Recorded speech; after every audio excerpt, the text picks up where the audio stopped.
আসসালামু আলাইকুম রহমতুল্লাহ। প্রিয় দর্শক শ্রোতা, আশা করি সবাই ভালো আছেন।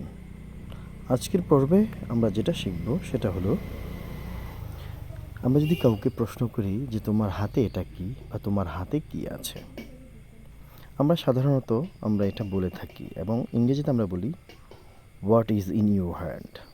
What is in your hand, তোমার হাতে কি আছে।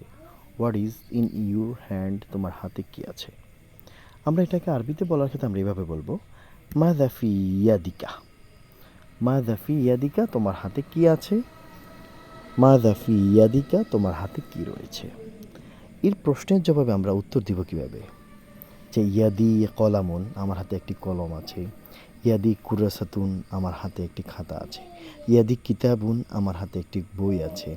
ইয়াদি জাওয়ালুন, আমার হাতে মোবাইল আছে। হ্যাঁ, এরপরে ইয়াদি তুফাহুন, আমার হাতে একটি আপেল আছে। ইয়াদি মাসাহাতুন, আমার হাতে একটি ডাস্টার আছে। এরপরে ইয়াদি কি বলি আমরা, মিস্তরাতুন, আমার হাতে একটি রুলার আছে। ইয়াদি মিফতাহুন, আমার হাতে একটি চাবি আছে।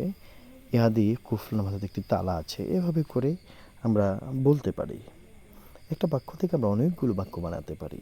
এটা করলে আমাদের আরবি ভাষায় বাক্য বানানোর যে একটা যোগ্যতা তৈরি হবে। আমরা এগুলোকে একটু প্র্যাকটিস করব এবং প্রশ্নগুলো আমরা একে অন্যকে করবো এবং উত্তরগুলো এভাবে দেওয়ার চেষ্টা করব।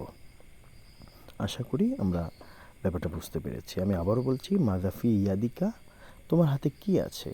আমরা বলবো ইয়াদি জাওয়ালুন, আমার হাতে একটি মোবাইল আছে। এভাবে করে আমরা অনেক বাক্য বানাতে পারি।